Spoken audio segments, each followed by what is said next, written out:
O teste do pezinho, ele deve ser realizado na primeira semana de vida.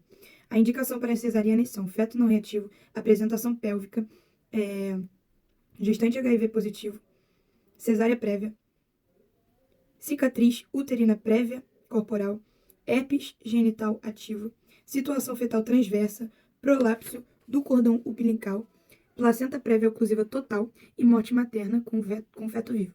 Os benefícios da cesárea planejada: conveniência, maior segurança para o bebê, menos trauma no assoalho pélvico e não passar pela dor do parto. As desvantagens da cesárea são uma recuperação mais longa, maior morbidade materna, maior risco de infecção puerperal, maior risco de hemorragia, complicações anestésicas, tromboembolismo venoso, risco de histerectomia, maior risco de problemas respiratórios neonatais, risco em futuras gestações, problemas respiratórios neonatais, como síndrome respiratória e taquipneia transitória. Sem trabalho de parto, os mecanismos de reabsorção dos fluidos pulmonares, eles não são ativados.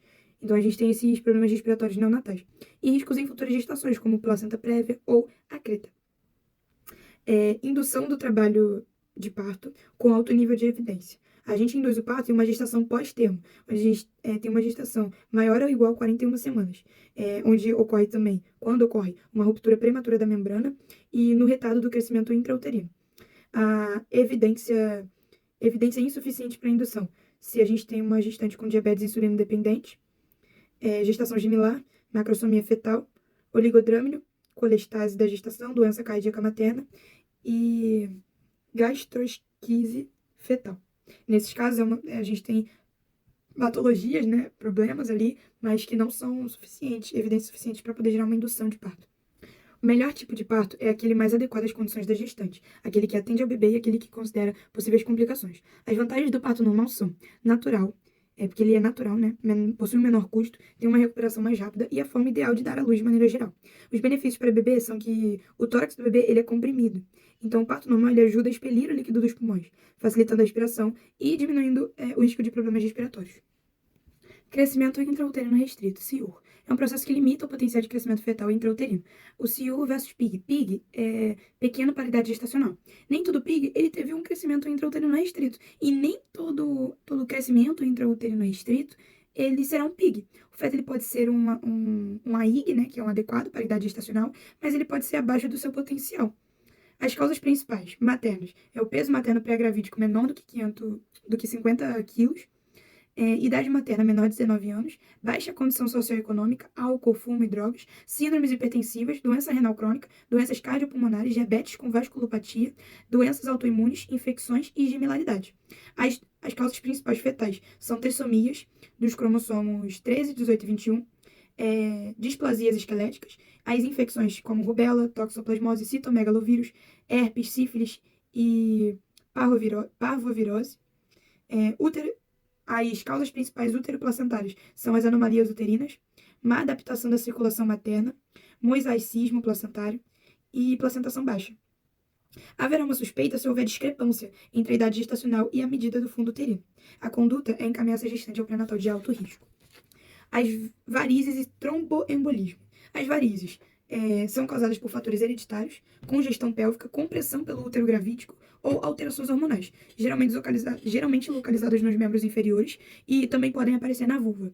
As recomendações são que a gestante ela não permaneça muito tempo em pé ou sentada, que ela evite inatividade, repouse com as pernas elevadas, elevar os pés da cama, evitar roupas justas e usar meias elásticas ou de média compressão.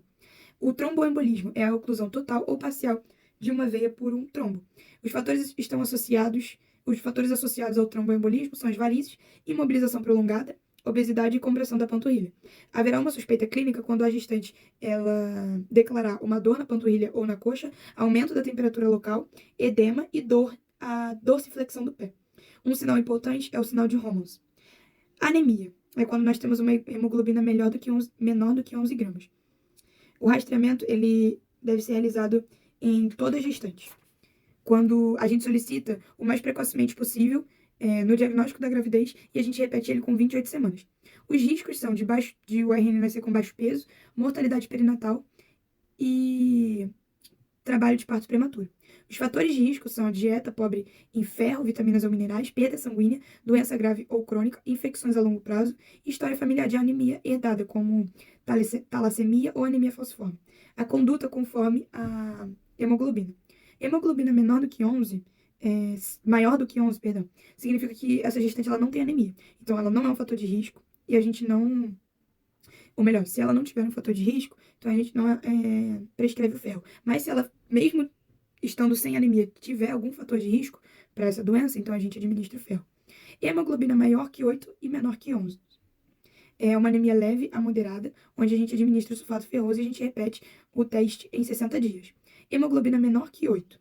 É uma anemia grave, onde a gente administra ferro longe das refeições e preferencialmente com suco cítrico.